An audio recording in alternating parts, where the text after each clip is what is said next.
Ladies and gentlemen, we are now getting ready to start a brand new movie commentary. And when I say brand new, it's not just figuratively, it's actually rather relevant to the film industry as of September 2013. And that month in particular, the last 4 months of 2013 were chock full of things everywhere. And really, this was just a small margin of what it was, but I'm going to cut the theatrics and we're going to get right to the movie. There's going to be an invisible zero. It'll be 3, 2, 1. That should be it. All right, let's get to it. 3, 2, 1. All right, that was screwed up. Like I pressed enter and it didn't register, so we're gonna do that again. That was not play movie. We're gonna do this again. 3, 2, 1. There you go. The film has actually started, and you should be seeing Universal. And the thing about this movie, I just watched it probably 10 minutes ago, and I'm impressed with the amount of scope that it actually had.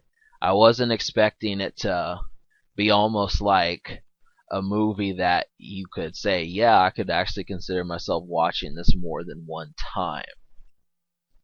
Now, the thing about the movie is, it is the third in the series. Like, if you don't know, most people probably aren't just checking out this movie based off of they're probably not checking out this movie just based off of seeing it in previews. Probably, I mean, I'm doing this. I've never seen Chronicles of Riddick or Pitch Black, but I decided, you know what? I saw it in the new bin of movies that my family has gotten, and I decided that I'm going to give the film a spin. Now, this is kind of dark, but it's not really as dark as you may think. Like, it's just, there's a lot of treachery, and it's more like, from what I've noticed, it's kind of like a survival film. I really didn't know the direction of how things were going to happen. I kind of pictured this as like a sci-fi thriller, and you had no clue about. I thought it was going to be almost like Star Trek, where they go to different planets and complete like series of adventures. Not so much here. What happens is it takes place on the same planet the whole time, and it makes you wonder, like, yeah, like, I don't know, like, that was the only thing that kind of had me wishing for more to the film.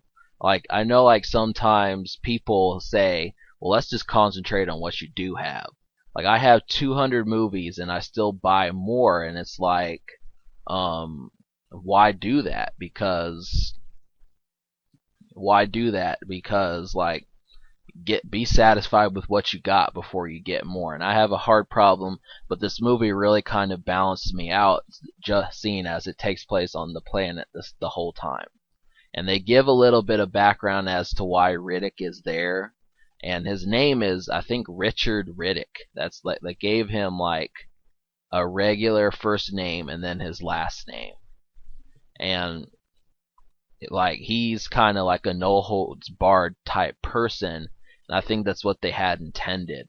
I looked up the production of this film, and it basically said that when they rated this film, they gave it like a C plus, and of that manner, because Riddick's character was just kind of wry, wry, and they just said that he just didn't have enough development. And I mean, the man had 3 movies worth of development. He's just a really stoic character. That's all it is, you know. I know that you're probably saying, well, characters don't flourish like that, but I mean, when's the last time you went and saw a movie and the hero was just a badass the whole way through? I mean, he doesn't go through tribulations where it's like, he's in training, or he's still got work to do, or he slips up. I mean, you're not going to find that. And what I thought about it was, there is heroes that are worth it. I mean, is Riddick one of my favorite heroes? No, but I mean, he does have a aspect to him that keeps you coming back. I mean, I was basically like, I kind of figured that he would find the way through the film. I didn't have any doubt that like he couldn't do the work. And then there's just the belief that you have when watching that kind of inspires something to the hero. And if you trust the hero, it makes a different type of relationship. And I've never really had that before. Like, the closest thing I can think of to that would be watching Jackie Chan, just knowing that he probably knows how to fight you. And that's the kind of shit that happens. I mean, as you watch on in the film, there are these jackals that Riddick is hiding from. And this is the principle of the film. It's not so much people that they're fighting, it's the wildlife and the inhabitants of the planet. And it kind of makes it like almost like, is this really sci-fi? Because it's more survival and more than anything. That's what the film, I think that's what they're trying to accomplish. I don't know if there was like a book or series that came out with this. I'm like, that's the only thing I don't know. I know it's created merchandise. I know that there was an Xbox game and it was actually pretty good, but other than that, I'm not sure of how much merchandise there was for this film. And really, like, it was just, it's different. And you really got to say, all right, what can you do? Now, when he befriends the jackals, I kind of thought that I thought that like the movie was just kind of plotting, but I mean, really, there's nothing wrong with that. It's just establishing that like, hey, not everything is your enemy. Like, it makes a little bit of sense, doesn't it? Like people saying dogs. Really, I mean, that kind of thing. Would you do it if you were in their shoes? Would you say, yeah, I want one of these guys that he's fighting? He's kicking at the jackal right now, and it's you'd be surprised how animals react when you actually fight back and it hurts them. Like, how many hits do you think it takes for them to decide, fuck it, I'm not that hungry? Like, I mean, it happens all the time. Like, hyenas won't fight lions, and like hippopotamus won't fight crocodiles. That sort of thing. It's just like they just have a mutual understanding, and I think that's kind of interesting. That, but the problem is that that's basically it. Now, what I've noticed in the film is that it doesn't run out of ideas, but the thing is that it all takes place in one area. And like, the budget of this film was high. It worked.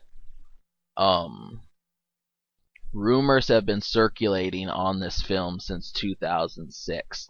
It's been in development for Chronicles of Riddick came out in, I think, June 2004.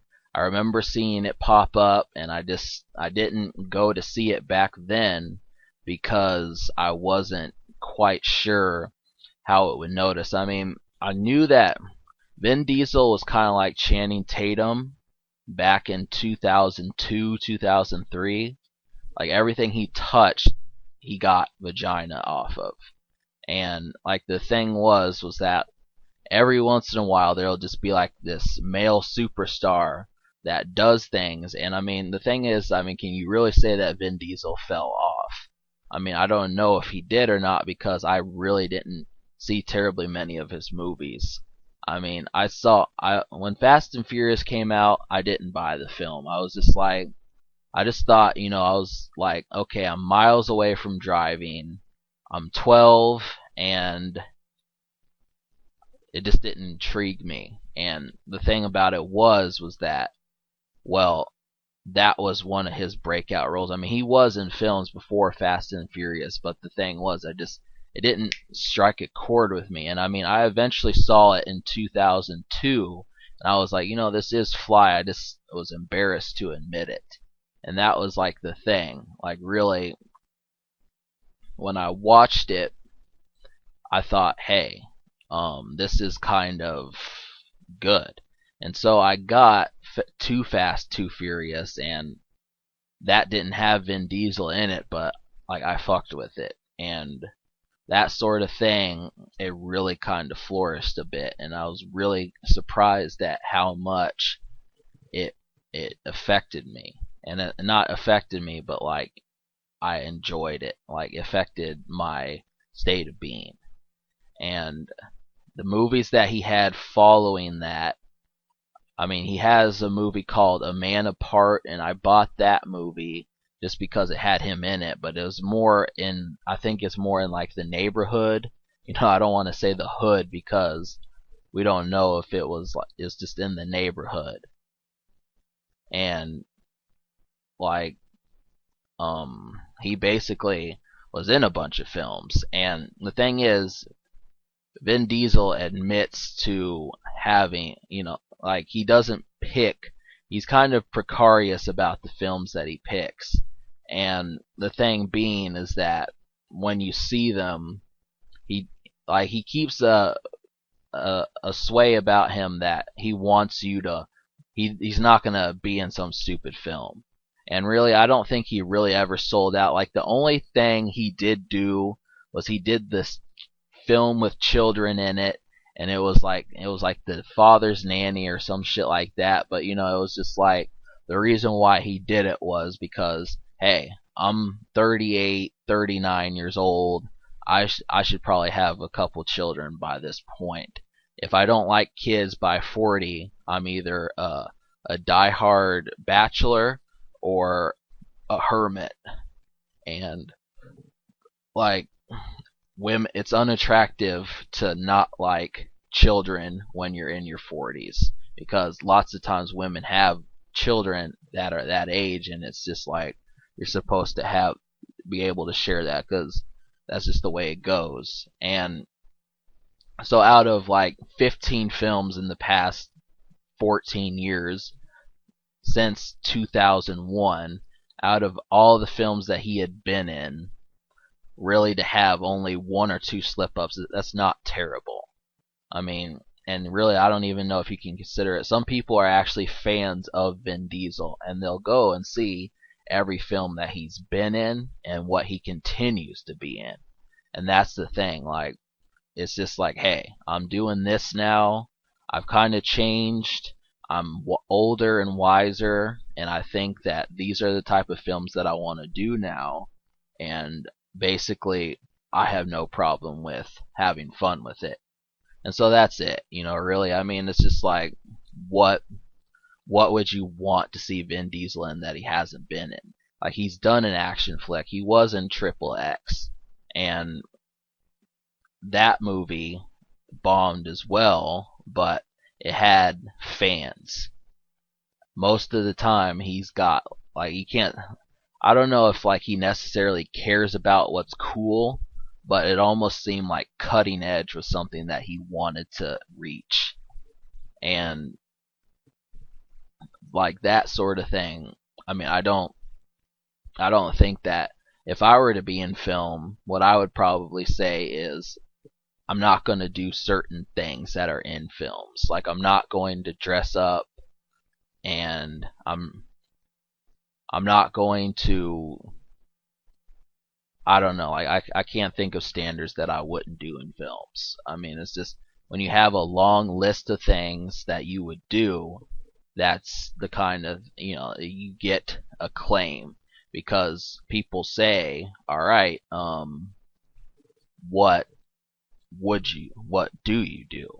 And Vin Diesel did not go to Too Fast, Too Furious. He just said, forget it, because I guess he didn't like the script. So Tyrese got it, and it was like, yeah, I mean, that was the sort of thing. But he originally he didn't do sequels unless they were really good, and that was back in 2003 when the man was on fire. Like if I would have went to Google Images and typed in V, I probably would have seen Vin Diesel. And I think going to Google Images today, I think if you type in V, you will still see him. And that's really good. I mean, that's just extreme. But right now, the film is showing background as to why he's on this planet. It doesn't. The film kind of leaves it open as if there's going to be more in the series.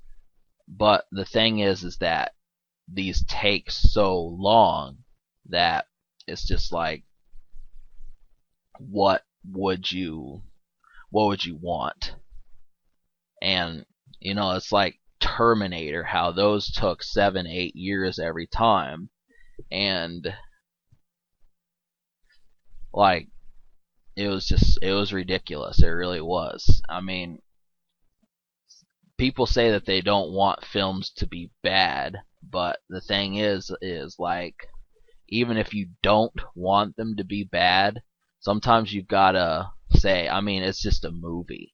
You know what I'm saying? Like, I mean, yeah, it's gonna make you millions, but is the cost of waiting worth that? Because there is an hour of opportunity, and that's something that I truly think is. I mean, this applies for music. I mean, if you talk to me and knew me, you know that I'm a big fan of music. Like, I love it, and I noticed I've been involved in music for 10 years. So I've seen people come and go left and right. And it's just like, these people, instead of doing things when they're red hot, they choose to wait, and then that window closes. And it's like, well, if you would have came out in 2005 instead of 2007, you would have been absolutely fine. You would have sold 800,000, a million in your first week, and you would have been huge. But they don't do that, and that's just, I know, how does this apply to the film? But like, the thing is that certain times it's just like the films, they take so long that they lose their window of opportunity and they don't make as much money.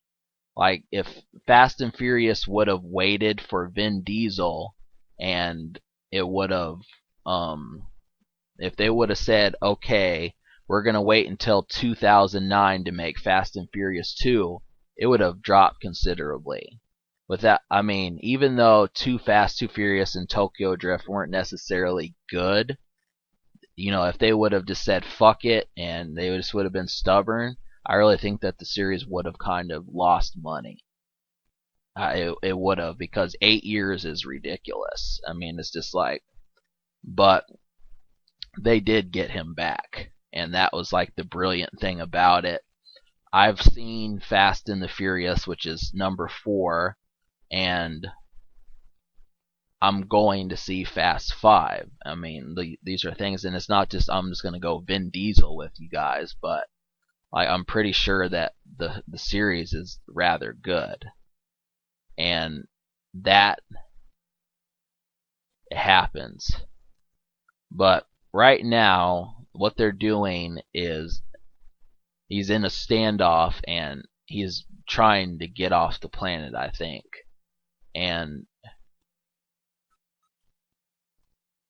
you don't see any more of these guys, and that's kind of the thing about it, is that the film does not really show more than, like, the bounty hunters show up. And with the bounty hunters, it's like, okay, really, he's got to hide, he's got to figure out what he's going to do, and he's also got to he's got to do what he needs to do, and basically that is survive. I mean, that's it, really, is all he has to do is say, yeah, I'm going to survive these trials and tribulations, and it actually turns into some interesting things. I mean, like the script, I'm going to talk about the script a little bit, because like the overall script to it, I mean, you'd say, well, should this really have taken 9 years? But the thing was, sometimes you have to understand that people do not immediately work on the sequel when the movie comes out. And it's just like, um it takes like that's the thing, like it wasn't immediately. Like in 2005 there were no plans for a sequel because hey, go watch this movie.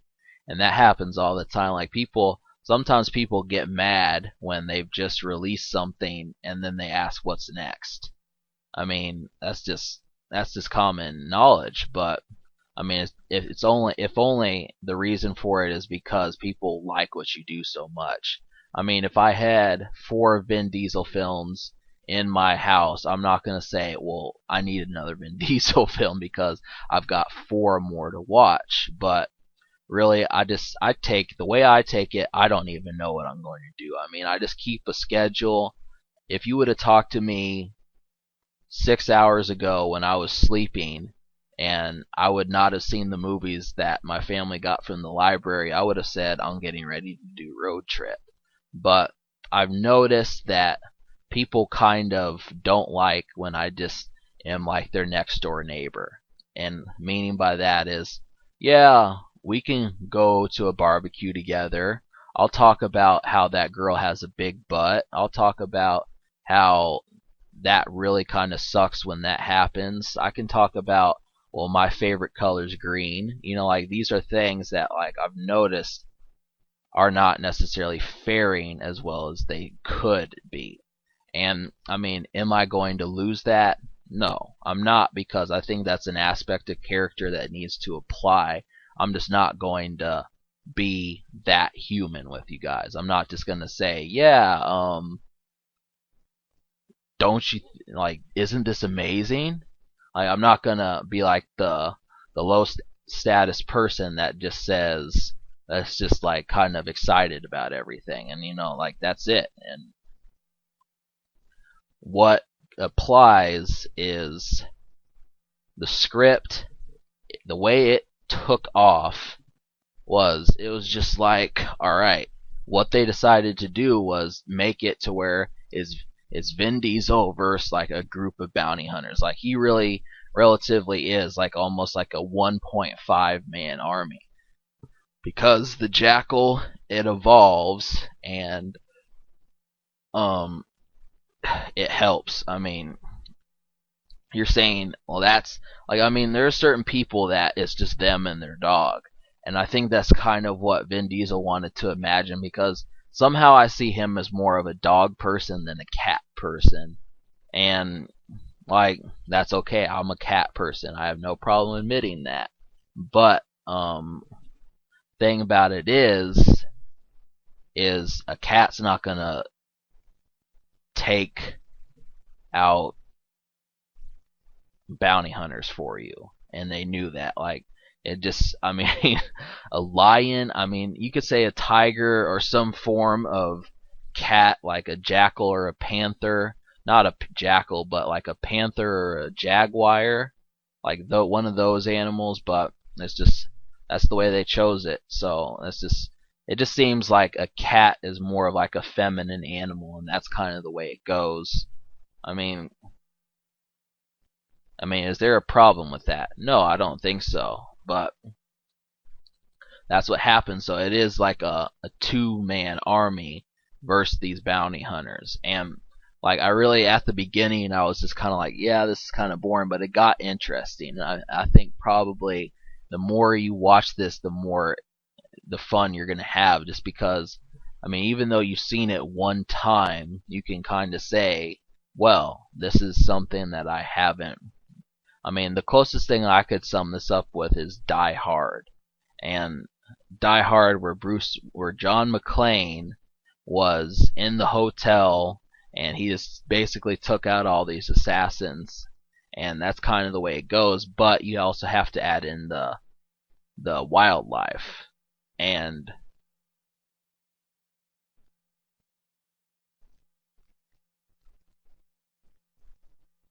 what he's doing right now is he's dodging the thing with the tail.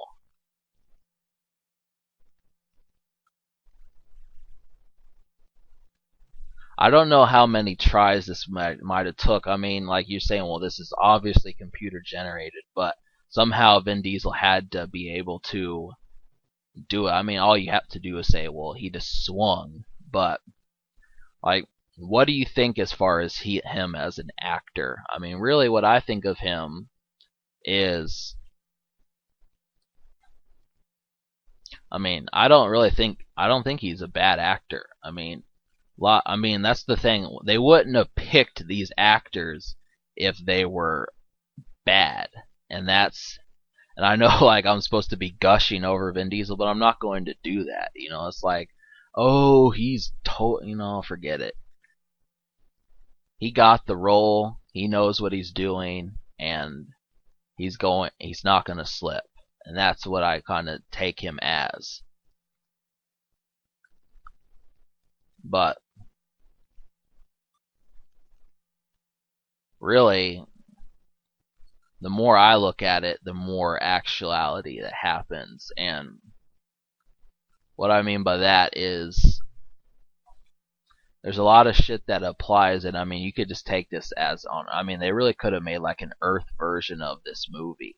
They could have said, all right, well, we're going to throw him in Australia, and there's going to be hyenas and dingoes out there, and like, we'll just say, they'll just have there be hunters and shit like that. There are bounty hunters, really. I mean, you could definitely make like a modernized version of this. But the thing was that I really did not know about what movies were similar to this, and like, I can pull up a couple movies that were similar, and some of them were X-Men 2, Death Race, Surrogates, and The Island. Along with that was Pandorum,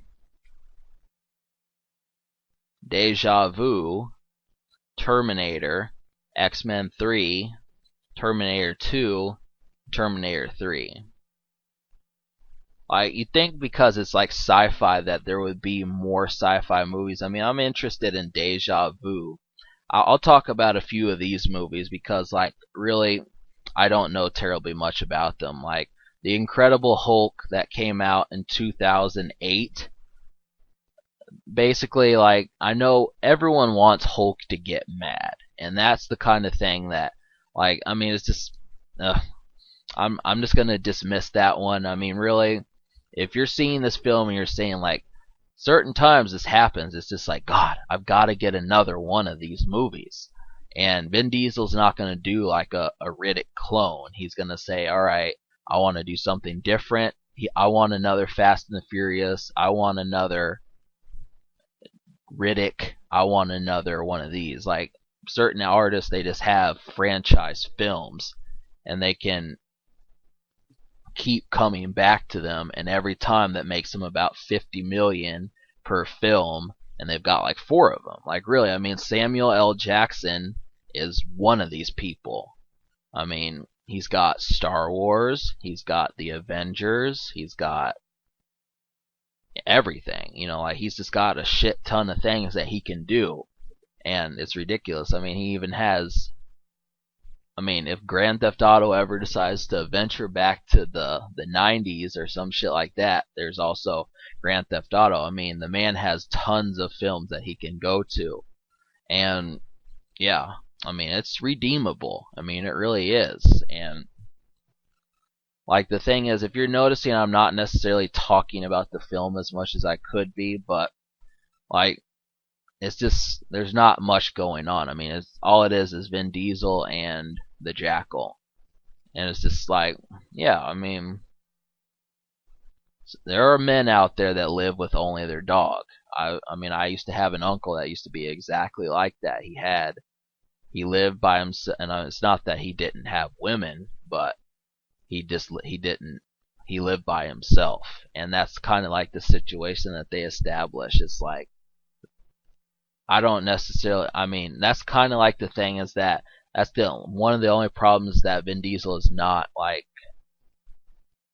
a commutable person. he's not very commerce.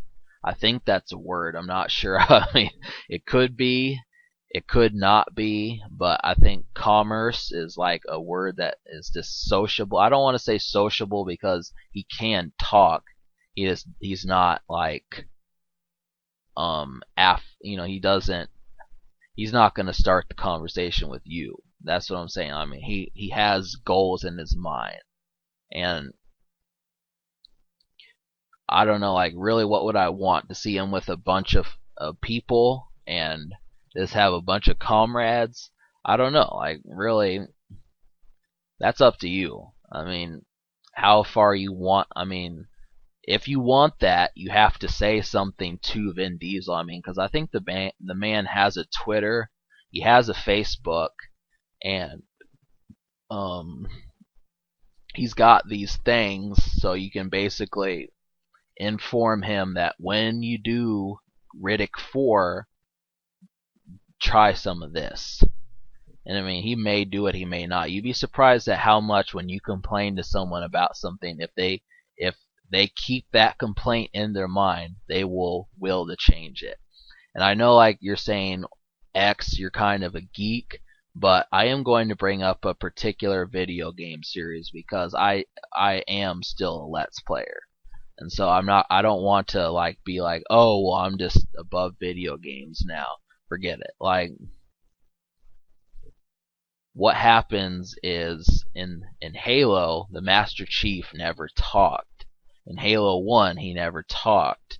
Halo 2, he got like he probably had like 30 lines in the whole game, and in Halo 3, probably like 60. And then in Halo 4, he talks. Like, people said, well, we don't really like the Master Chief because he never talks unless he has to.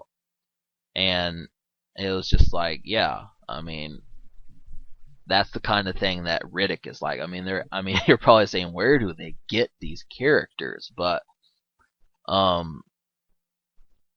really, what I think is, I don't have a problem with someone being quiet as long as it like details that they have the ability to do what they do. Like, I mean, I don't like if they say like 5 words in the whole film and they manage to get an infrastructure on the map of the universe, or like the map of the United States. Like, somehow they have enough gifted skills to be like, oh, well, I say 5 words every 30 minutes and I can get a map for the United States. You know what I'm saying? Like, I have enough social skills to do that. I mean, people that can talk do talk, and that's the thing. But that's just it. I mean, Vin Diesel luckily isn't like that. I mean, in his other films, he does say shit. He's not just like the bald, surly guy. And that's what we need to establish here. But more films that people say that they like is X-Men. And particularly, X-Men has always been like a popular mainstay for superheroes just because it's considered like a cool superhero series. Like, I used to have a yearbook, and I don't remember. I'm not going to bring that up. But like, X-Men has always been one of the more popular superhero movies. I mean, Spider-Man is popular, but I mean, the thing is about him is Peter Parker is a geek, and people don't look up to people that are geeks. It's just like they say, well, it's Peter Parker, he may have Mary Jane, he may have Gwen Stacy, but the thing is, those girls would and can cheat on him in the right aspects. That's just the thing. You don't ever hear about someone cheating on Iron Man. And that's just what I'm saying. Like, really, it's just kind of like that. And I know you're saying, well, how is this relevant? Well, I'm just choosing that because, like, movies that were brought up, they basically said that, hey, this is a similar movie. So if you decide to pick out this movie as well, it's just a few movies that you might consider. And like, I don't know anything about Death Race or Surrogates or The Island. I really don't. Like, I couldn't tell you about those, but I can say that consider them. And Like, this is where the bounty hunters show up, and they try to establish that they basically say, yeah, I want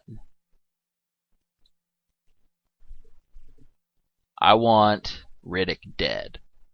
And they eventually say later on that he's worth more dead. Now, there's a guy named Johns in the film, and I think that that might be relevant because I'm pretty sure that there was a Johns in one of the earlier films. It might have been Chronicles of Riddick.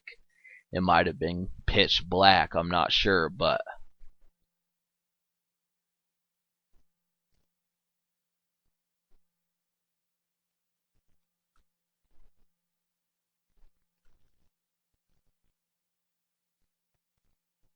now this kind of establishes a little bit of some technology going on.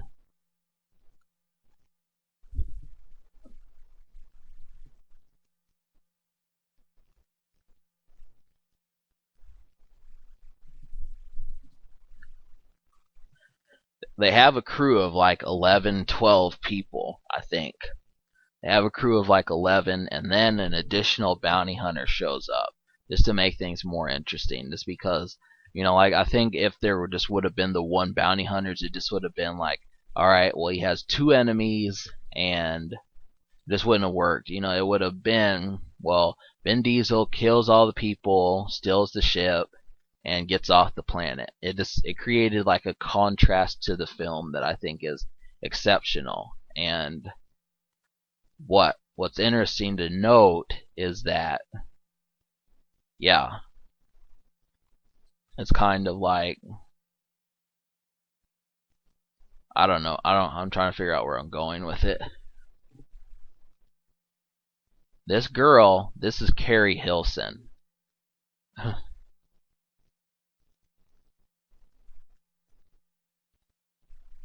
Like, she has like a really quick role. I was kind of surprised. I was wondering what she was going to have to do with the film, but Carrie Hilson is like a singer, and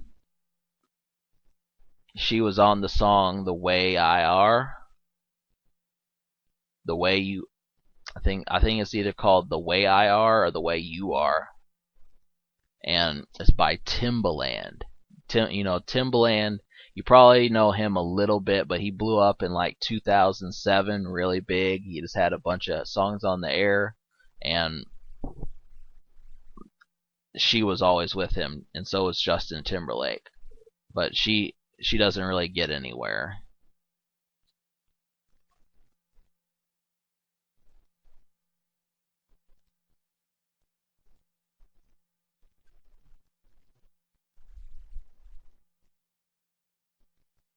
Yeah, but like the thing about it is my laugh is a little bit overblown, isn't it? But like the thing is the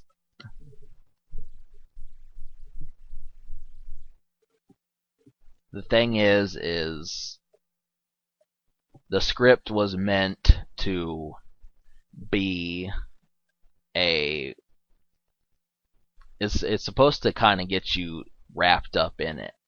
And I think it actually does a good job of doing that because it's not just like forget about it, you know what I'm saying? Like it actually is interesting. And like they kind of the characters, the bounty hunters themselves, like I couldn't see the actors that played them, but a couple of them are Santana and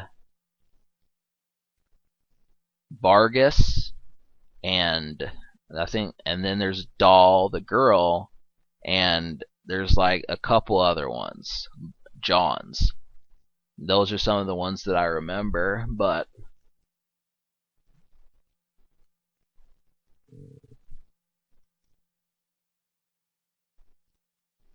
I don't know. Like really, that's about as much as it goes. And something that is interesting to note is that they said they wanted to use an independent low budget production instead of Universal Studios. And the thing was, Universal ended up buying it, but the thing about it was is they wanted it to be low budget. And when when something is low budget, it says one of two things. It says either we're really confident, or on the converse, it says that's like the only thing I can think of. I mean, I know that no film director is just like that stupid. So it's just like, yeah, to say, well, basically we've got a we don't have any budget. It's not that they don't have it, but they just said we're going to make this low budget. I mean, I think you can tell that it ended up not being that way, but the thing was, it took so many years to do it. And the thing about it is, what happened was that basically, if something is low budget, it makes you wonder if the film directors didn't. I don't necessarily know the story of how and when Universal Studios signed on. I think that there was probably some negotiations, and eventually they got it into play. Now, I don't necessarily know if you want the whole schematics, but like I can tell you that they base like it happened down the road, and they got what they need. I don't know when something is low budget if like that just means that, because I mean you have to get the actors. So I mean like that's one thing, and basically that's probably why you don't see other actors besides Vin Diesel in this. And I think I don't know if he created Riddick or not. I have no clue. I didn't know that Vin Diesel was a film director. Like that's something that I was completely unaware of, is whether or not Vin Diesel had like his own directory of ideas and said, "Hey, I want to do this. I've got an entire series." Or I don't know if like the person that came up with this and was the director of the film was, I think, is David Twohy, Twohy, David Twohy. I don't know how to say it. I'm just gonna say David T because like I'm not sure how to pronounce his name, but it's spelled Twohy, and he was the film director, I think, for all three.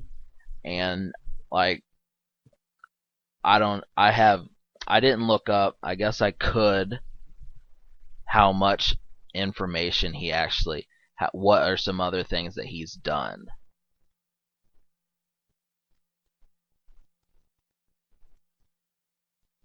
Now,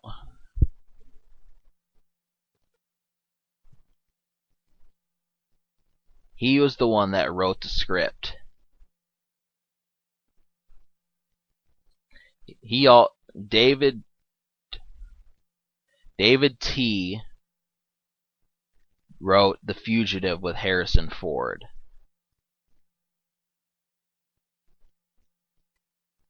As a director, he hasn't necessarily done very many movies, but I'm sure he has like a couple million in the bank. And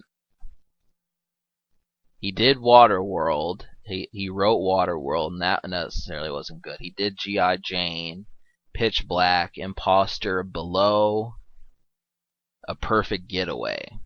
Those are just a few of the ones he's done. He did all three of the Chronicles of the Riddick series.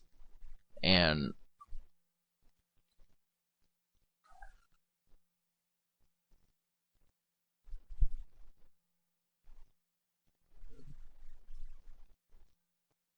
now,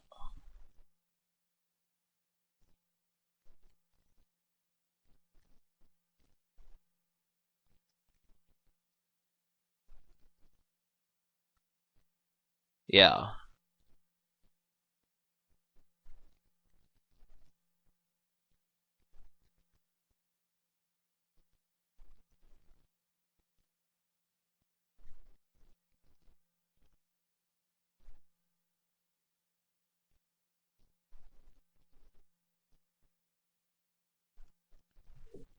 Now, basically, what's going on? I was looking up to see if I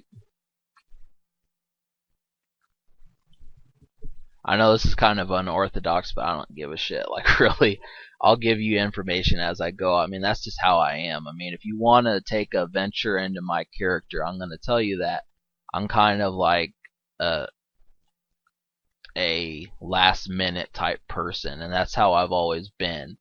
Like, I don't think, I just do. And I know you're saying, well, damn, do people do that? But the thing is, I know how to wing it, and I don't give a shit. Like, really, I mean, it's just something that like I'm going to do. I mean, as we move along, people say, yeah, I can understand that, but that's basically it.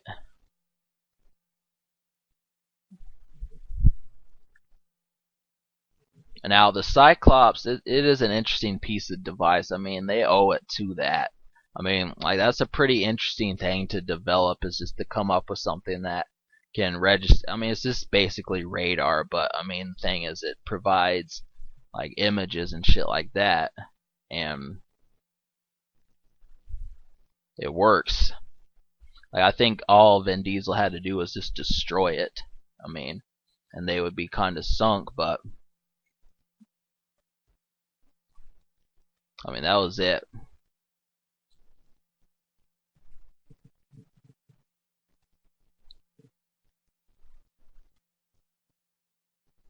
Hmm. Now, most of this crew ends up dying.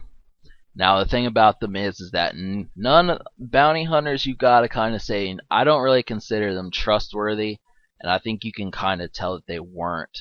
I mean, you're not gonna win any awards for character standouts here. I mean, none of the only character that really had like some significant flair was, there were three characters that really came to mind that just stood out, and that was Santana, Dahl, and Johns.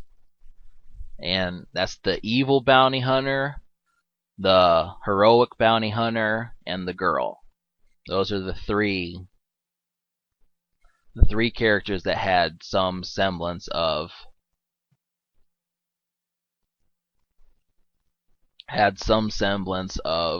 character. But I mean, really, I mean, how they kind of do something a little bit odd. They have like this god heavy character, and it just kind of struck me as weird, because I saw Spring Breakers, and there was a girl named Faith who was really kind of god heavy as well, and it was just, I don't know, it just struck me as odd, like, just to think that just characters that are really kind of praise the Lord type thing. And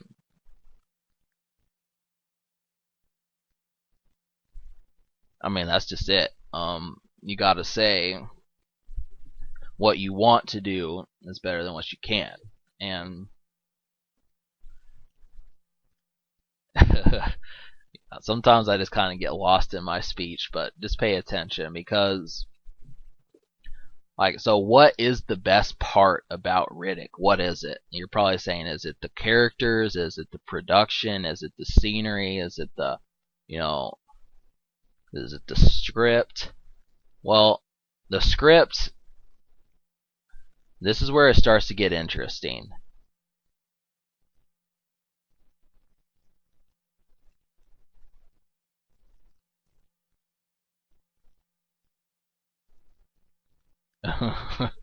You think everything's alright, but then not. Kinda.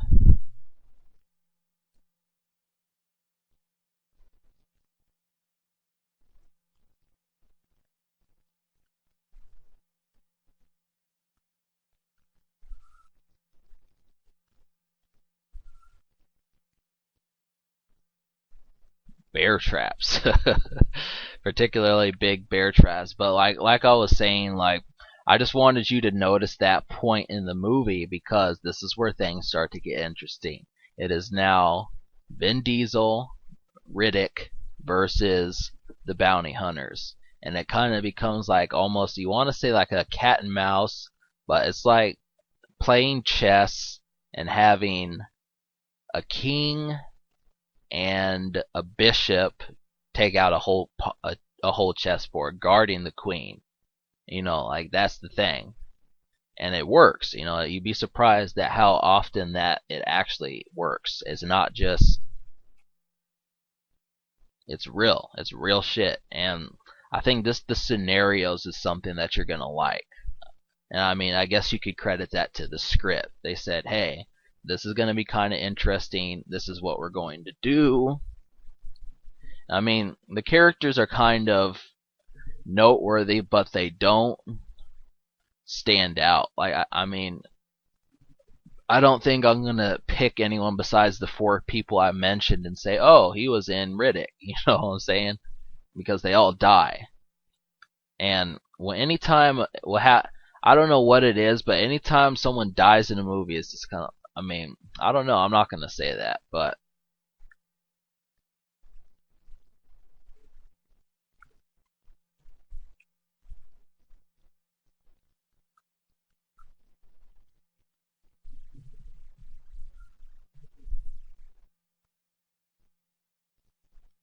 now what happened is everything starts to get interesting. I mean, they even established like a time limit, and the time limit basically is the rainfall, and it's interesting just because um it makes you wonder, like Riddick says you don't want to be here in 24 hours, and they end up staying for those 24 hours. Like, it got interesting when things started happening. That guy right there, I think that's Vargas. I'm not sure. I mean, he was like the he was like the distant fifth person that people liked.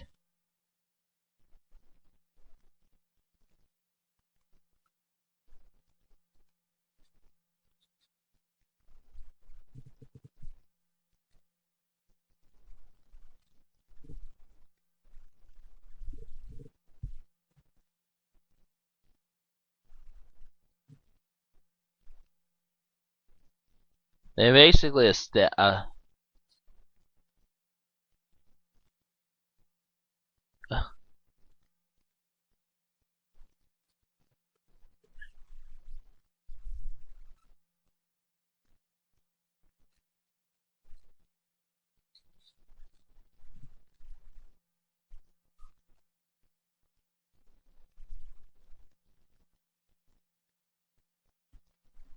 bounty hunters basically admit that like they're having problems, and that's where it kind of starts to get intense. And now it's like, now we've got two operations going on, but the thing is that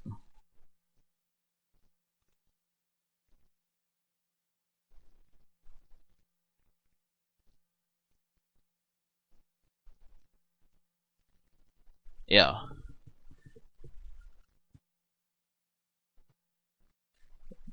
Vin Diesel remained optimistic, and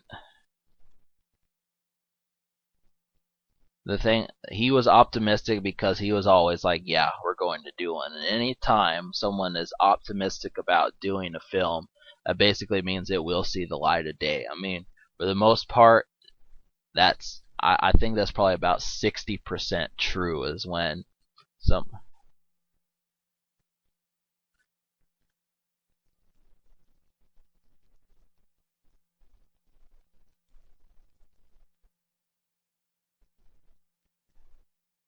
But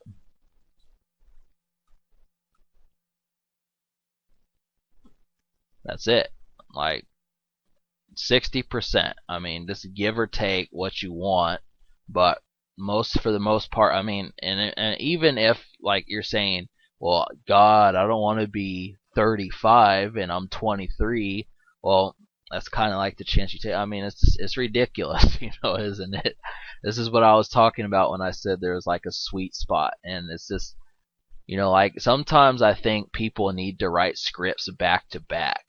Like they need to say, hey, like I just sometimes I don't know why people take things at face value. Like they say, like I can understand the first time people saying, well, it's going to take us 3 years to make another movie because we've got to write the script. And like they said,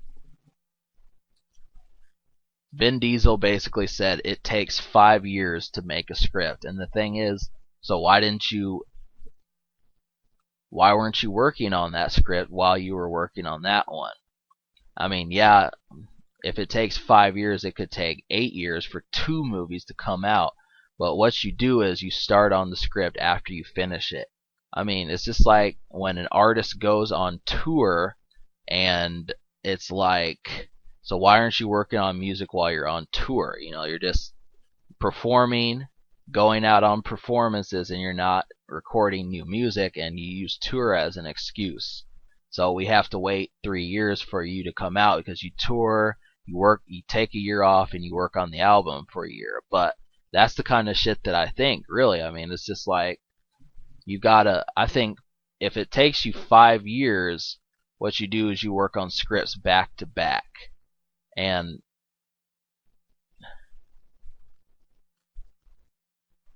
that's kind of what they did with Harry Potter. They just kind of filmed the movies back to back. So like Emma Watson and I forget his name, Daniel Radcliffe, they weren't 35 by the time Harry Potter 7 came out. And I think that was very successful. I mean, apparently that's what they did with Fast and the Furious. They filmed Fast 6 and 7 back to back. And they just did it. I think that's the kind of shit that needs to happen. I mean, Vin Diesel is 46 as of March 2014. As of March 27th, 2014. His birthday is in July somewhere. July 1967. Isn't it funny? I have pretty much like a script on every person that I know about. And like I could tell you that James Franco was born in April 1978. And Seth Rogen was born in April 1982. It's just like certain things I just know. It's just something I'm programmed to know. As soon as Wikipedia helped me with that, like it just tells me, all right, they were born this month, this day, they're this age. And the beauty of it is that the 40s are quickly becoming like your second 30s. And so, like if you're thinking, well, Vin Diesel, we're probably not going to see him in too many more action flicks because he kind of loses his sex symbol status. You'd be surprised. I mean, Johnny Depp is still considered a sex symbol, and so is Brad Pitt. They both are very aphrodisiac. And that's just the way it goes. I mean, it's just like, hey, what else could you imagine? But, like, for the most part, I mean, this is something you got to pay attention to. I mean, yeah, Vin Diesel's probably going to be around. I would like to see him be in, like, another movie like Triple X. That's kind of what I want for him to do, is I want to say, okay, he's in a movie and he gets like a third franchise, because I mean, Vin Diesel is thinking the exact same thing that I am. All right, I need something that's going to have roots, something that can get legs and walk rather. And the thing about that is it's hard, because as I write this, I've got a couple movies that have the possibility of blowing up, but I've only got one that's like a sure shot. And like that's like the biggest thing to me, is just taking that up and trying to figure it out. But that's every actor's dream, is having like 6 of these things that they can say, make them 50 million every time they do it. That's what they want. And like really what you got to say is um how many actors have them? How many actors you should be seeing Doll naked right now. That's where I'm at in the movie. And Doll is the blonde girl. And yeah, obviously, but like how many people can you say are have these sorts of things? I mean, that's basically it. You know what I'm talking about? I mean, it's just like, what more would you want in a film? I mean, I really don't know how many people are actually fans of Vin Diesel, so I can't really say that. But the point of it is that the film is starting to get interesting. I mean, it almost like the film kind of teases the fact that Riddick's going to get the girl, and I don't know, like he may have gotten women in his prior films, but basically it kind of alludes to the fact that he's going to get her, and she even says it back to him, and that basically says, you know, here she is, I don't fuck guys, but she's like, I don't know about Riddick. I mean, there's just something about, like, if you're a woman and you see a man taking out your entire camp, you're gonna like that man. Like, if, like, that's the only thing about it. Like, it's just, that's the way.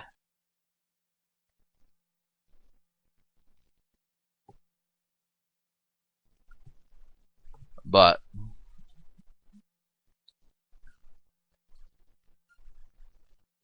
it actually, you know, that's just it. I mean, partially they established that there's going to be a Riddick 4, and it is kind of alluded to it, but like the thing is, like Vin Diesel could be well in his 50s before this happens. I mean, he filmed it. They filmed this in between January and March of 2012, I think. I'm pretty sure that that's when they filmed it. So that was 2 years ago, and that basically means Vin Diesel was 44. He was 44 years old when he filmed this. And so, like, what you're saying is, like, how much did. Why does it take a year? I mean, there's just. Because there's something that calls, like, it goes into mass production or something like that. I don't know, like, the whole film literature, but, like, it takes half a year or more, a year and a half or more to get the film. It goes into post production, I think, and when that happens, they've got to edit out all the kinks and all the errors and put it into theater form. And so, like, really, I really think that they could have had this out summer 2013, but they just kind of chose. They said, "Hey, we want this to be in your hand. We want you to see this for the holidays." It's just it's just about timing. You know, as long as we're gonna make them wait 9 years, what's wrong with 9.5? And that's just it, really. I mean, that's what you've got to say.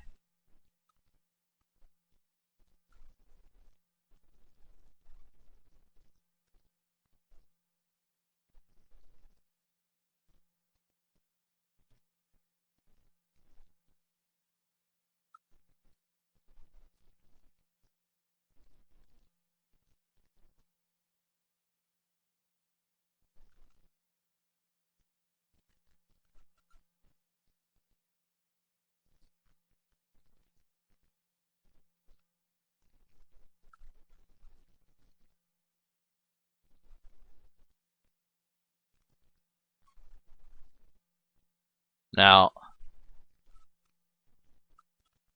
basically, what goes on is, like, Riddick is he's doing his thing. He's in the base. He's in the compound. He actually, like, he asks one of them a question, and it's going to happen in a little while. He says, "Are you scared of me?" And they just say, "Yeah." You know, they don't kind of allude to it. They're not like, "No," and "Fuck you, Riddick." it just seems like they're not actually enemies, and it's almost like they have like a common enemy on this. They have a common enemy, and they know it. It's the planet. I mean, it's the thing about it is, I remember when I was saying that like a person with no social skills gets the map infrastructure of the United States. Well, the thing about it is that kind of happens because Vin Diesel convinces these guys to free him and give him a spaceship and their bounty hunters. Like people that are searching for his head, he convinces to he had to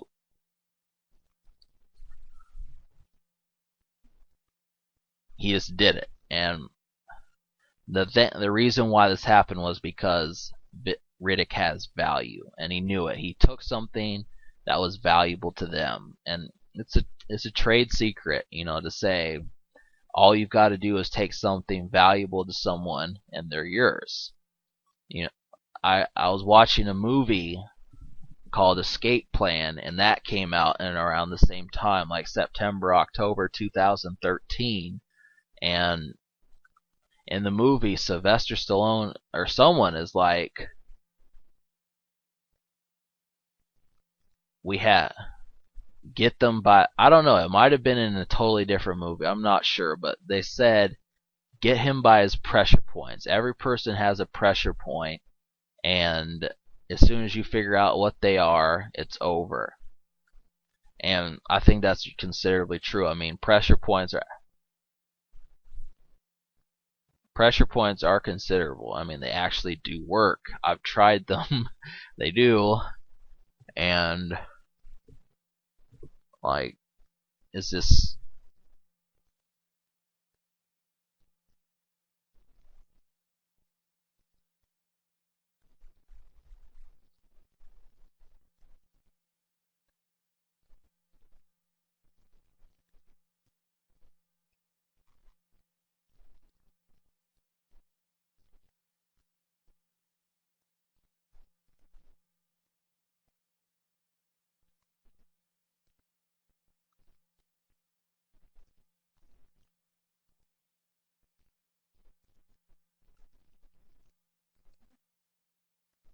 yeah.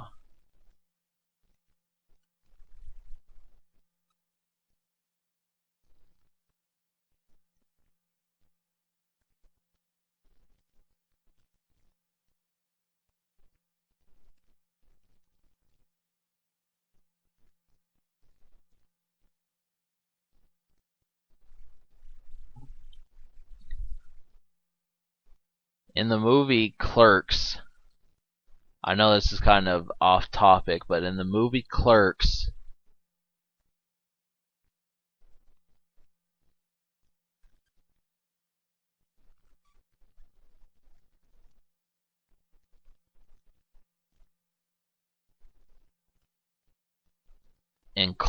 the movie,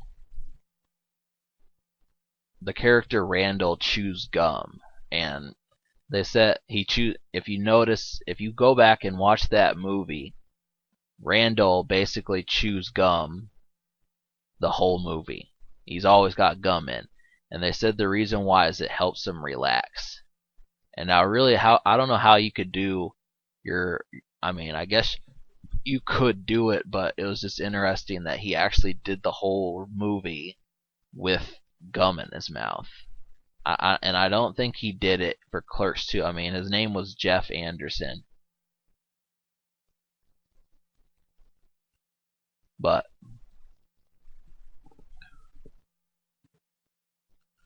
the reason why they said it takes 5 years to make a script is because they said that they were so precise about it. Now, the thing about that is because what they actually do is, I mean, really, I can't understand why something would take 5 years to write a script. I mean, really, it actually would, and that's considering something right there. I mean, just the fact that you have to make 5 years just to.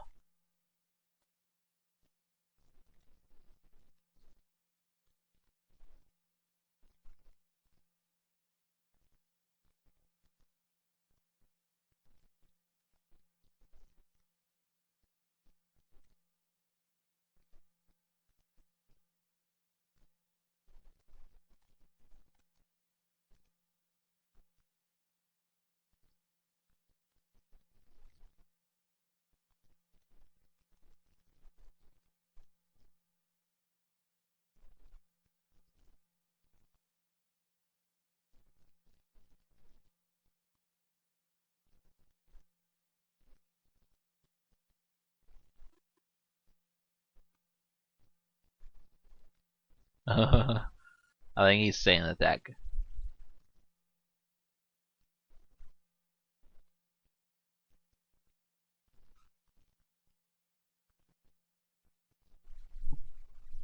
Yeah, and I mean, as far as it taking 5 years, I mean that's considerable.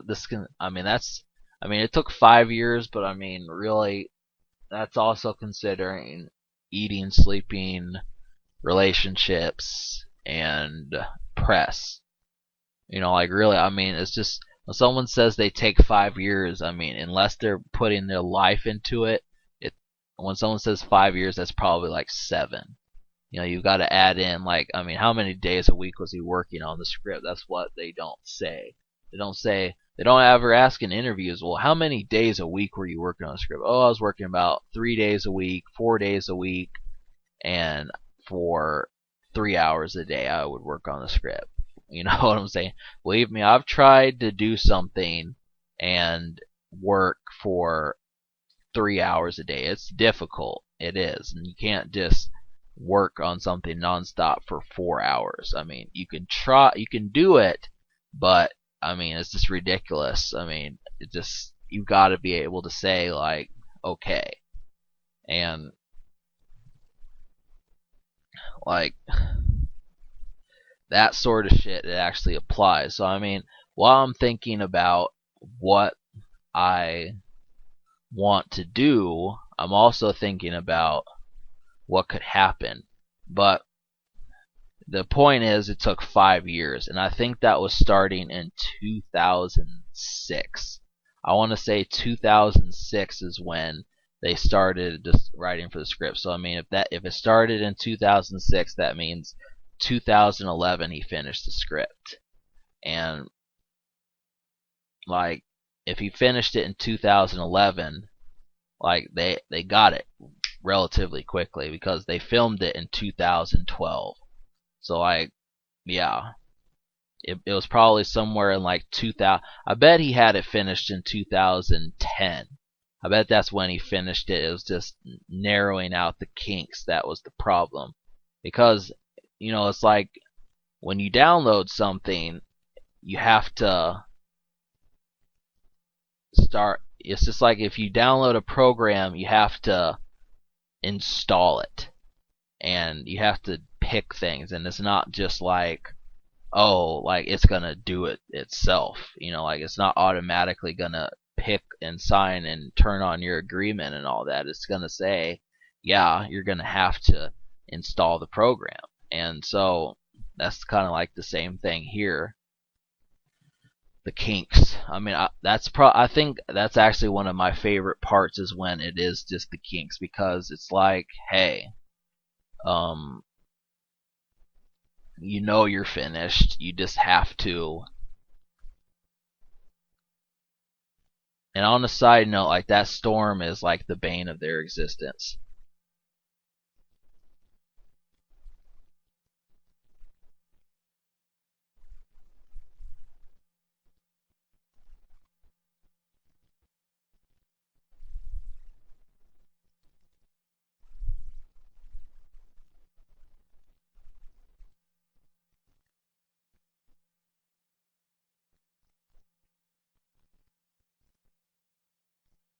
Uh,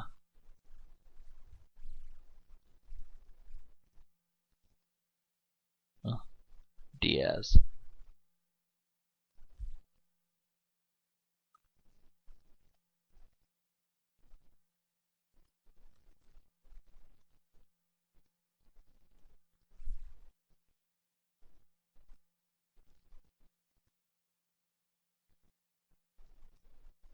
Yeah, I think he did.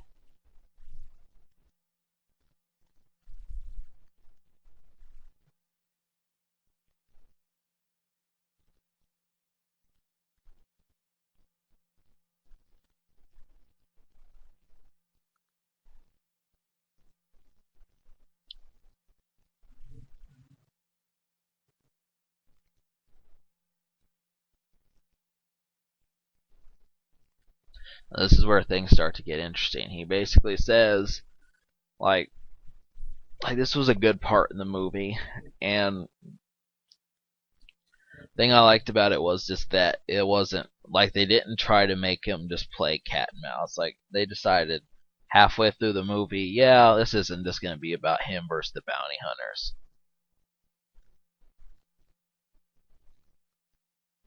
But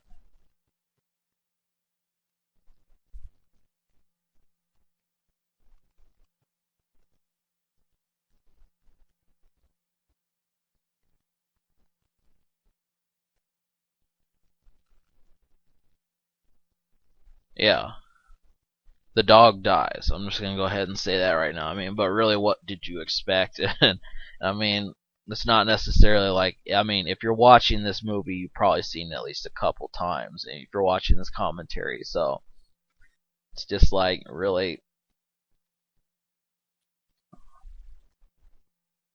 it's just the kind of fight that you would want from the film. They just took three people, and things just kind of take a turn for the the extreme.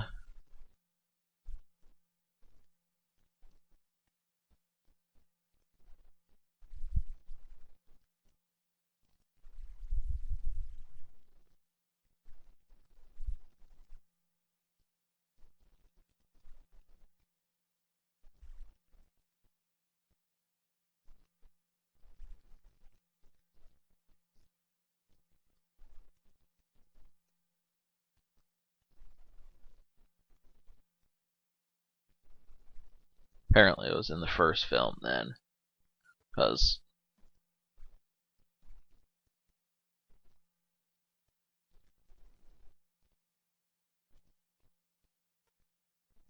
yeah, and basically this kind of ties things in. So I'm guessing that it was in Pitch Black, and I almost thought about doing Pitch Black first. I think I own the movie somewhere, but I decided against it because it's like it's kind of like if Grand Theft Auto 5 came out and you're like, well, I gotta play Grand Theft Auto 3 first. Just fuck that shit. Just play the new one. Like I can't think of anybody where you say like if they say I've got new ones and they want to watch the old ones first. And believe me, I'm definitely the type of man that when I was younger, I used to do exactly that. Like I was like, okay, I have to watch I've got to watch Austin Powers 1 before I can watch Austin Powers 2. And it's just fucking stupid. But it's not retarded, but it's just like why do it? There's just no discernible sense to doing that. So I mean, if you're thinking the same thing, just fuck with this movie. I mean, and I mean obviously if you're watching this, like really that's I'm just saying that like if you're considering watching Chronicles of Riddick before Pitch Black, I mean it really doesn't matter. You're gonna get the whole script. So like that's that's what you gotta say.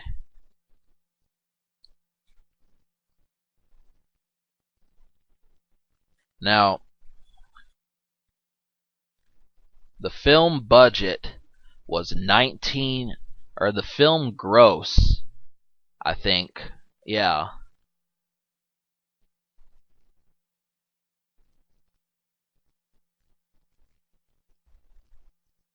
Opening opening weekend it made 19,030,000 dollars. And that's actually pretty that's I don't know. Like I mean I can't really tell you if the point is it opened number 1 when it came out in September 2013. It came out like September 4th. I mean, movies come out on Fridays usually, and like that's what happened.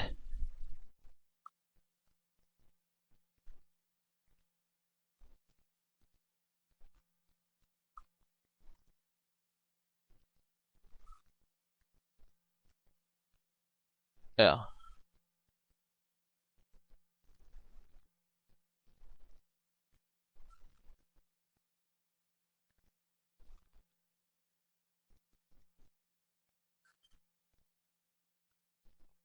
Though, and this is tranquilizer.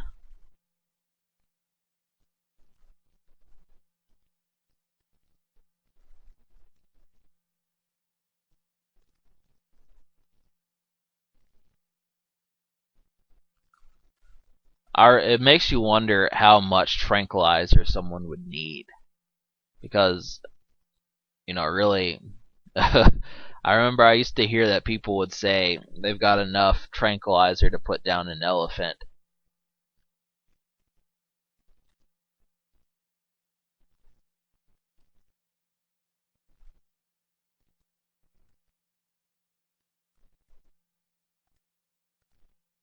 Now,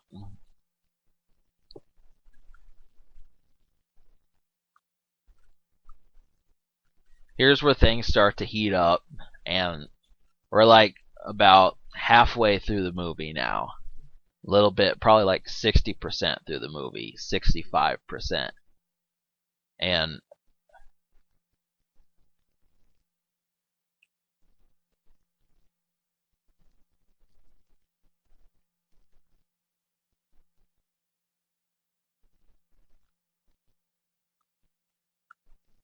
now this was a pretty interesting scene, but I mean, consider that to make 19 million, and the budget was 38 million. That's what it turned out they had, and like I don't think that they really I don't think that they really had anything that was like um necessarily necessarily like cheap production. I mean, you can't tell that they didn't have money. More so, I mean, certain movies you can, but also certain movies it's also like.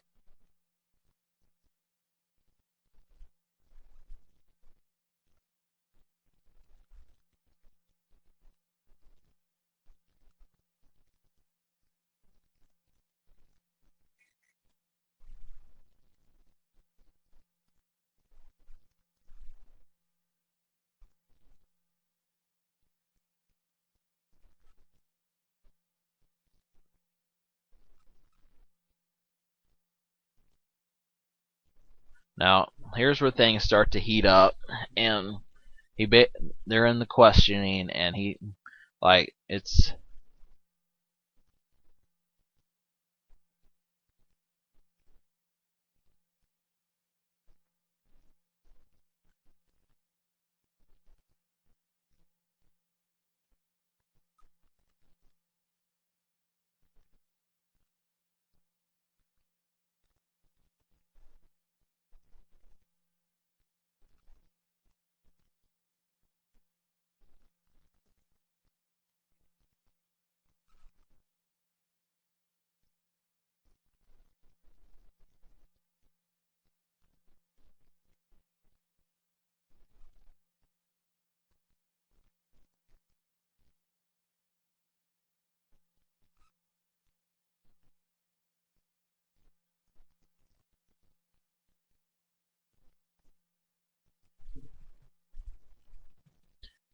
and it kind of establishes like it ties things in, and that's what they were trying to do. I mean, somehow it was just they probably didn't know that 13 years later that they were going to have something tie into what happened back then, but they did. They made it happen.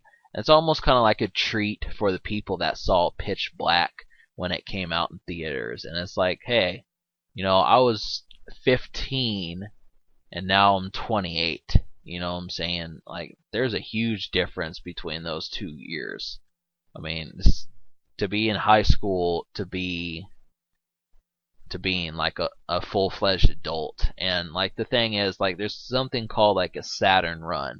And when you're 30, Saturn is in the same place that it was when you were born.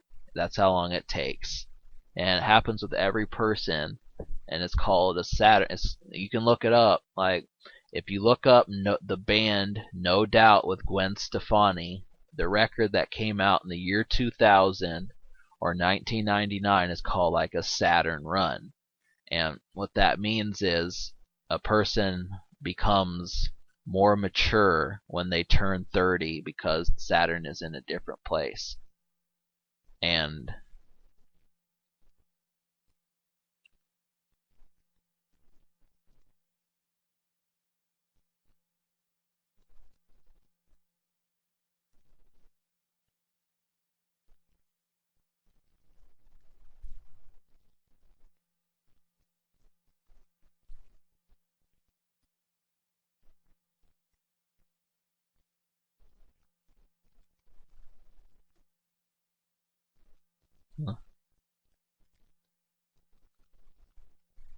but like it's supposed to be a treat. And the Saturn run is that's what the difference is. You do age when you turn 30. I mean, you do get more mature, and it happens again when you're 60, and if you're lucky, it happens again when you're like 85 or something like that. I don't remember. It's supposed most people do not live to their fourth Saturn run, but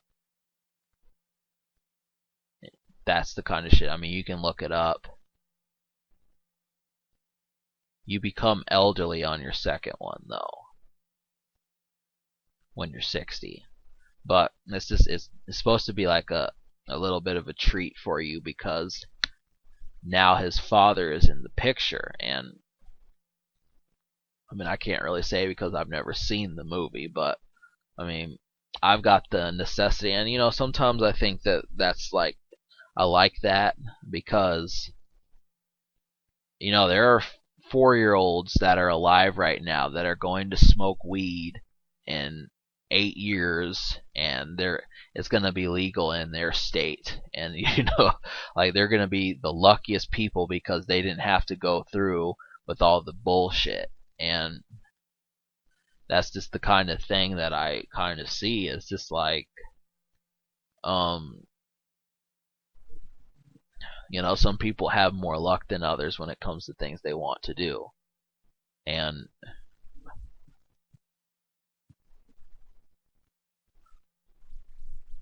now it really starts to establish that this guy is an asshole. And like you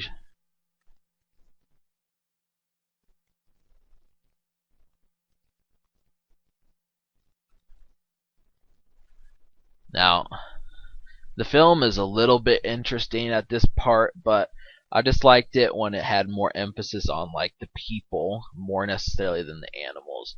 I mean, I've heard it before in the past that they say like three things ruin a film, and that's children, animals, and one other thing. I don't remember what it was, but I learned that somewhere. It's just like three things that make a film bad are these three things.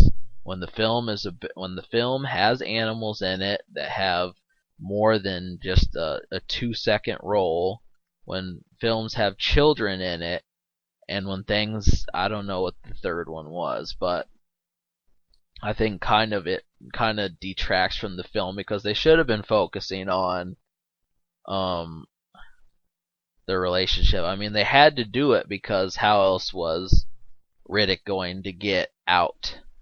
They knew it. Like if it wasn't for those aliens, Riddick would have been killed. But I don't think Riddick would have let himself get caught. I think he just would have killed everybody and stolen a ship. I mean, I can safely say that judging by the traps that he laid.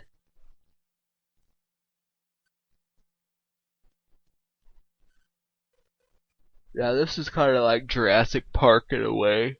I really don't know if I'll ever do that movie just because the black guy dies at the beginning.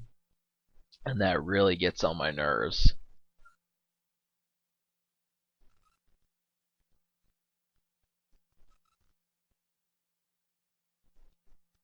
But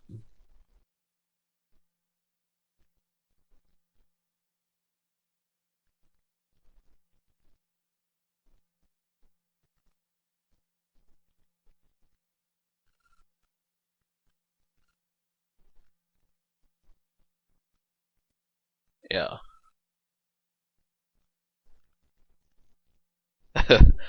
Black guy died again. You know what I'm saying?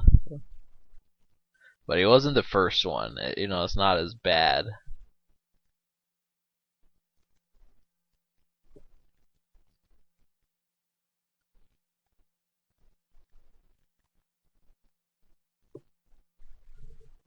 Now they basically go on like a tirade throughout the rest of the film, but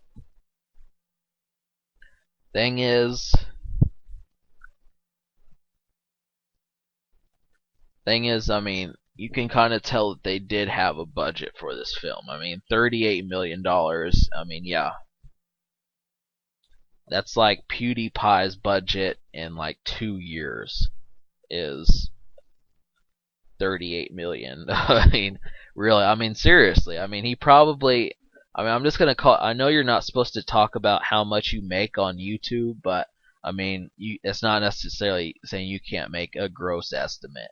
I mean, the man probably makes like 15, 20 million a year, and he might make 25 million. I mean, if he made like a million for every million subscribers, he probably makes like 25 million a year.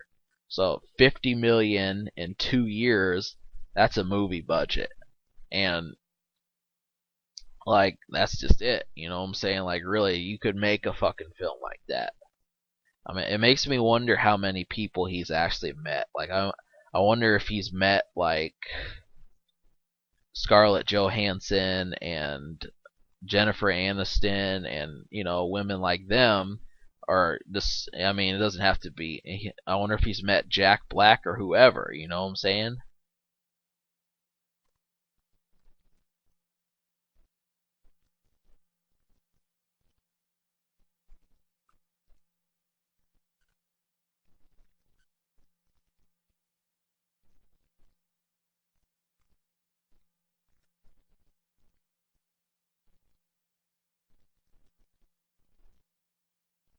Yeah.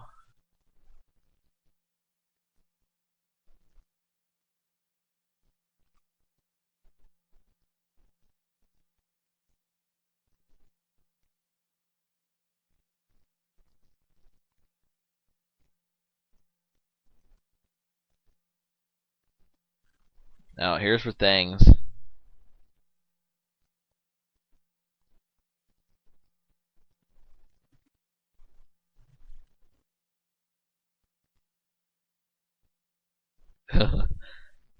I mean, that's it. You just have to find something of value, but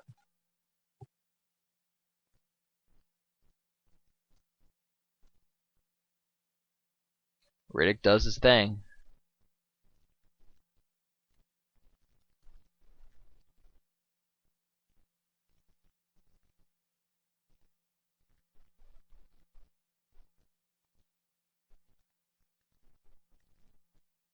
Makes you want. I think the girl likes Riddick.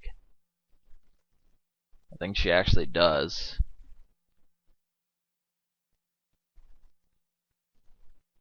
But like the thing.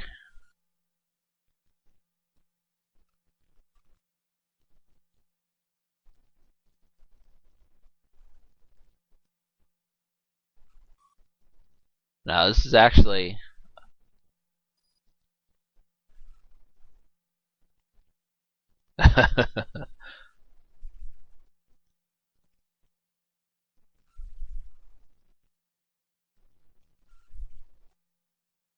He got his head in the box.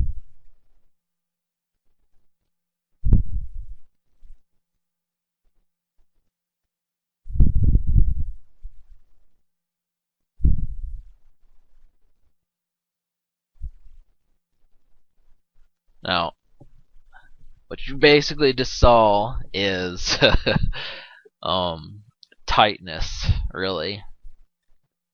There's some actualities that go on, nothing technical, nothing horrid, but I think this is kind of like the part where it gets a little bit boring because it's just them going through. But I mean, the film is almost over. I mean, that's basically all that happens, and we have our place now. This takes place, and I think I spoiled this already, but it takes place 5 years after the Chronicles of Riddick. I mean, if you couldn't evaluate that from the story, or if you happen to be watching this with the movie like it's intended, you know that I was probably talking when they said 5 years. And so it's 10 years after Pitch Black, 5 years after Riddick, Chronicles of Riddick.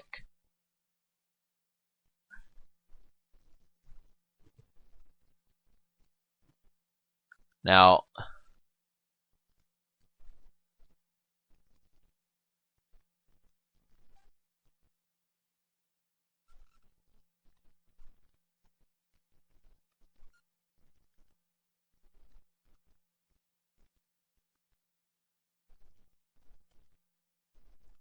and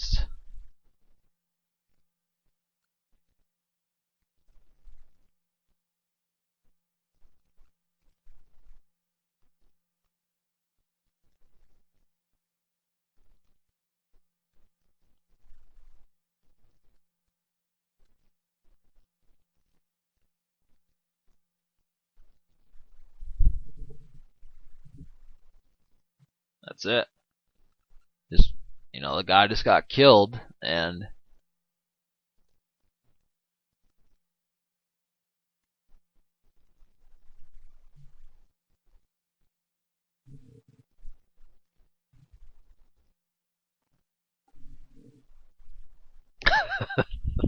yeah, it's funny because Vin Diesel's like, leave God out of this, but why did they even establish that point in the movie? Like, I don't know why they did that.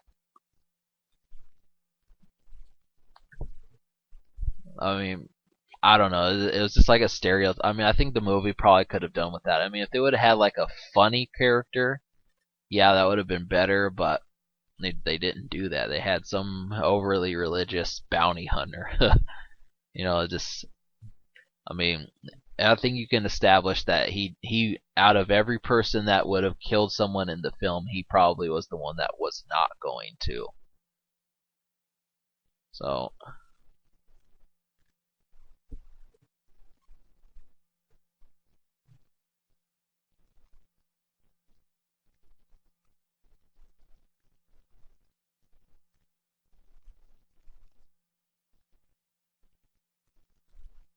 yeah, but it takes place 5 years afterward, and like, judging by the fact that it takes place 5 years, it makes kind of it just leaves the door open for principle. And the thing about that is like, hey, there's 5 years of merchandise that we can do here, and like, like, I doubt, like, this year they're probably not working on Riddick 4. I'm just gonna go ahead and take the blindfold off your eyes a little bit, but I mean, if you're a fan of the series, just fuck around and watch some of those movies that I listed earlier, because those are your best bets. Like, I've done it, and I'm finding movies that are similar to my hits just to do more, but I also kind of feel like there's nothing wrong with doing some current movies. And the next thing I'm trying to establish is I'm trying to be able to do um I'm trying to be able to do two movies in one day. Like, it's just really hard, and I never.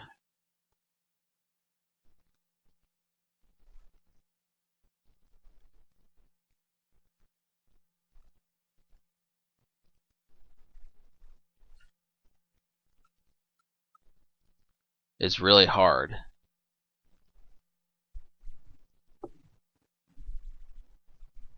But I mean, I don't know. Like, I've said this before, but there's someone named Golem that does like a whole bunch of shit, and he does like 3 hours worth of video gaming in one day and every day, and it's just like, I don't know how he has.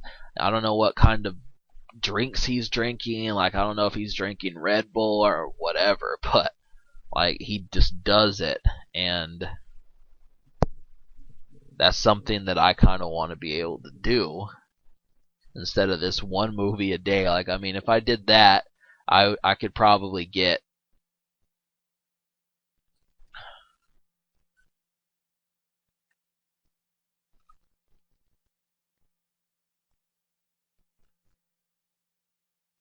Yeah.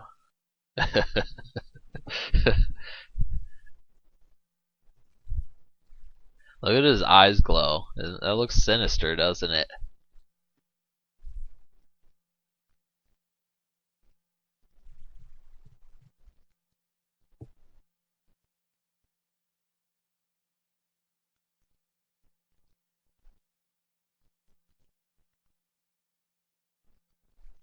But really, I mean, this is the peak end of the film.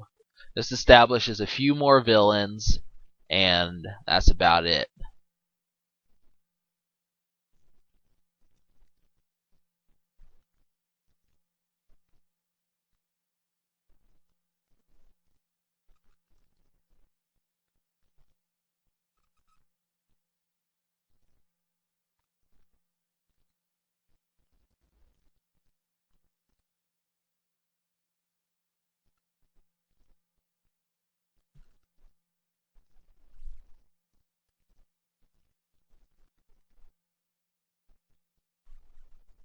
Morphine.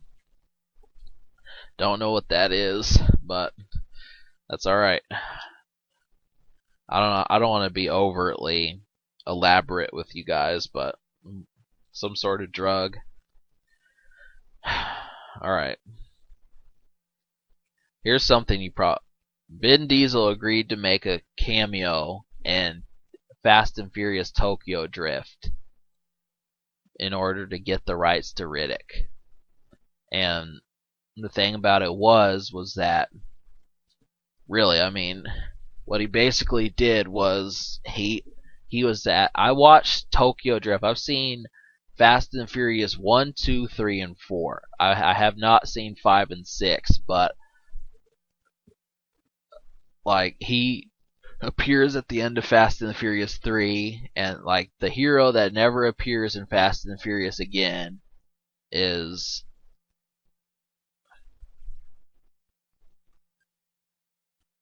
and basically like that's about it. And he just showed up, but I guess the reason why he showed up is because he wanted to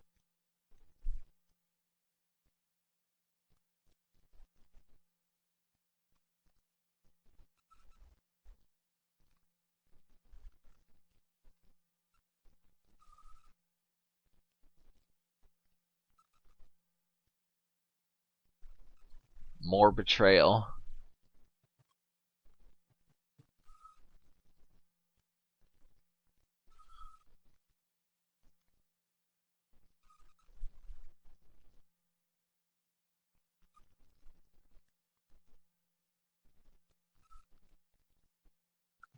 It's actually pretty good. But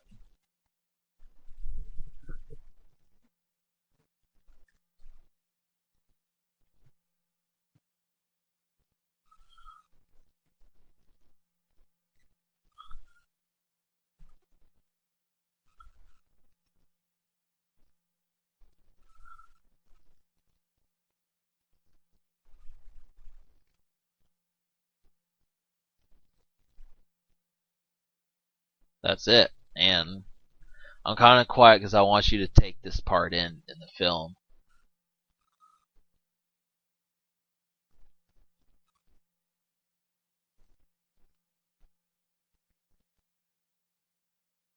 That's it, really.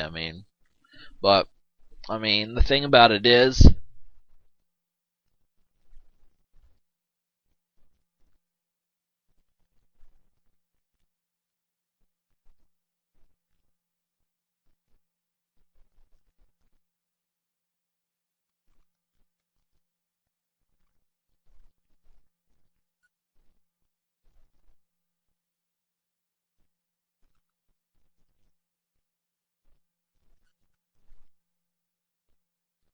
huh,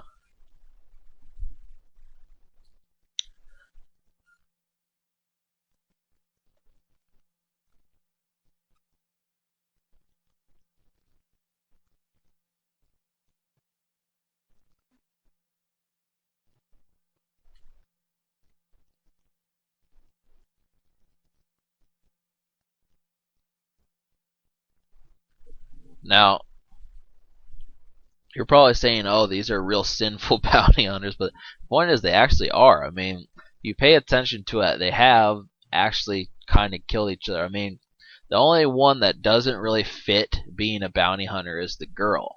But really, it's just.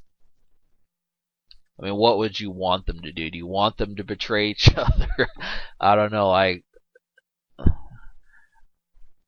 don't know. Well, the other guy, the Bible kid, doesn't really fit the role either. Bounty hunters they don't necessarily have to be like scumbags, I guess, and that's what I'm trying to establish. I guess that's kind of what the movie is trying to establish as well.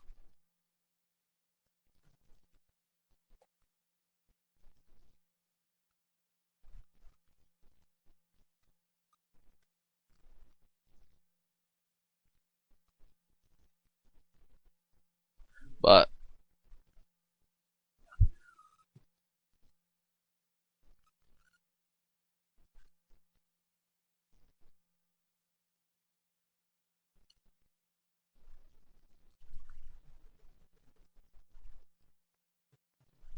Vin Diesel posted information on his Facebook about the updates regarding the film.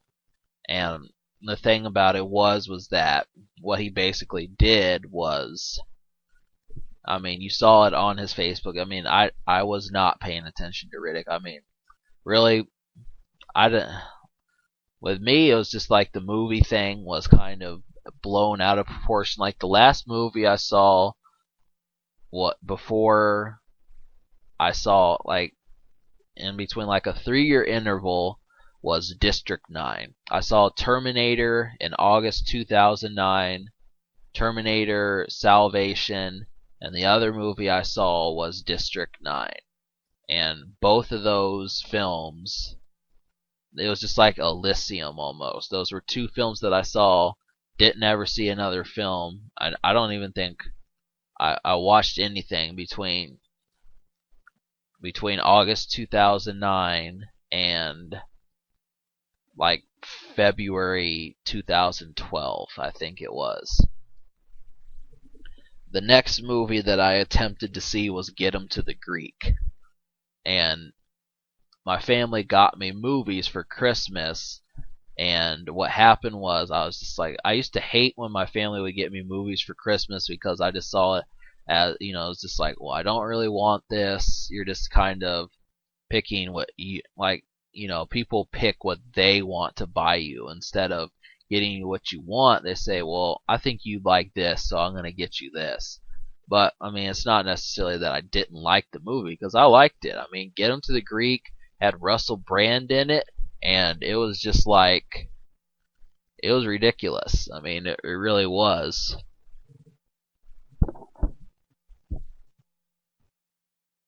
It had Russell Brand, and it made him like the star. And there was a prequel to the movie. I just never saw it, but that was like the gap between movies. And so what I'm basically saying is that I did not find any updates on this movie because I wasn't watching out for that sort of thing. And I mean, people were, there actually was a time when people were like, God, when's Riddick 3 coming out? And everyone wanted it. And that's the kind of thing that I think is important, is that the more so that you say, hey, how long is this taking? I mean, it's the same thing with Anchorman. Like, I've heard that Anchorman Legend of Ron Burgundy has become like a cult classic, and I have the film, and I plan on doing it. I actually do. I plan on doing that film in its entirety. I'm going to watch it one day, and I'm just going to fuck around and do the commentary. It's a little bit. I've had to do more of a realistic commentary on this just because it's not funny. This is like one of the first movies that I've done in a while. I mean, I did Harold and Kumar, I did Austin Powers, I did Clerks.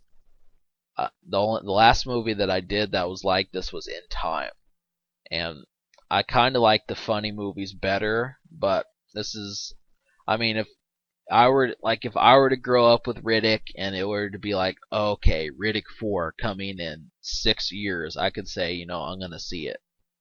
I can just safely say that. And I mean, I've got ample time to watch these. But the thing was, the script was finished in November 2009. And so when he said it would take us 5 years, they started in 2004, which even earlier in this writing, I basically thought, um, I thought they started in 2006. That they said November 2009 he finished the script. And like the thing about it was that so he must have started as the film came out. Like they must have been like, fuck it. And really, that was the reason why it took so long. I bet they would have had it come out had they waited, but like they had to do casting, they had to get the budget. And the thing was that it was subtitled Dead Man Stalking. Probably something you didn't know. And I know you're saying, well, God, Zenor, I could just go to Wikipedia, and that's where I got the information. I mean, big deal, but I find it like I think it's interesting to be able to say some of these things with the script, and so I kind of wanted to do that more. But this is where Riddick is at wit's end. Like, if he doesn't get help, he dies.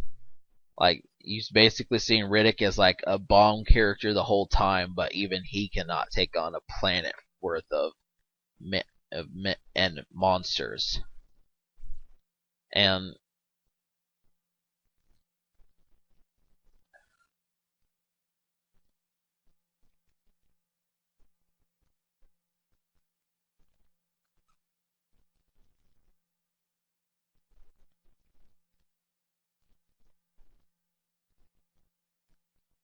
that's it. Now, they did not have enough money to film this. They didn't. They ran out of money to film this, and like you're probably saying, well, I guess that means no movie. But Vin Diesel was like, fuck it. He mortgaged his home, and he got loans, and he spent most of his personal money on the production. And so you can definitely say that this movie was probably important to Vin Diesel. I mean, he definitely wasn't doing this for Fast and the Furious, you know what I'm saying? Like, they wanted that, but like he was like, yep, we're gonna do another Riddick. And that's exactly what they wanted to establish, was just like, hey, I definitely think that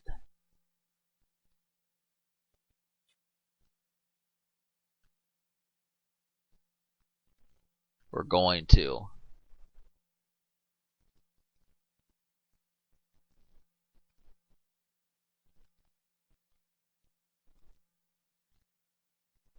Now, you get saved by some blonde from the sky.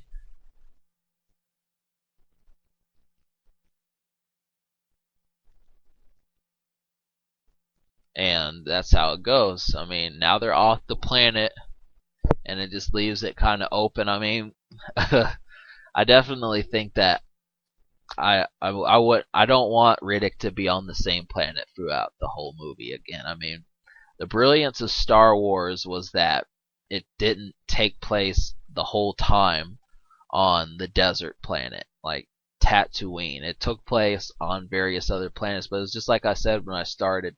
They wanted to establish a certain role, and I guess that's all they had. I mean, you're kind of saying, well, yeah, it's kind of dull, but I mean, the whole film was just based upon that.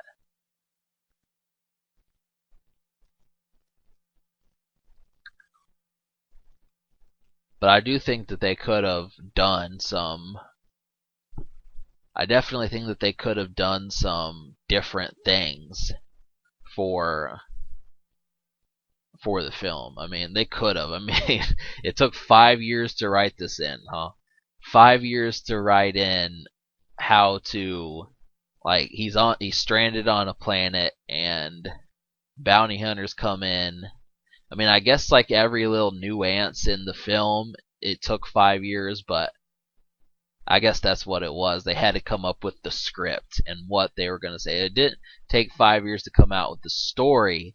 It took 5 years to come up with the script, and that's the difference. But I mean, yeah, Vin Diesel had a budget and he had to spend, like, it was cash out of his own pocket. That was the thing. And that's just it, you know what I'm saying? Like, really. The movie is now at its end. You should be seeing credits. I really can't. They're not legible to me. They're not, but I mean, you can definitely pop this in and follow along. I mean, I don't want to I'm gonna I'm gonna do this, but I think next time I'm not just going to get a bunch of information because I feel like you're just like the first six that I did, those were me. That was me on a whim, and it's like I didn't do that this time. So I mean, for the most part, it's me, but the ideas were not mine, and I don't want that to be like the basis for my films from now on. So I'm just gonna kind of go in between, but it's just really difficult, you know what I'm saying? But I think my eighth movie, it will be up very soon. I'm definitely going to do some more video games. And I mean, this one was very knowledgeable, but I don't think that every single one is going to be that knowledgeable because I like to be able to say that I can hit the ground running, and I also like to be able to say that it's not plagiarized. I mean, plagiarizing Wikipedia, you can't really do that. You can just,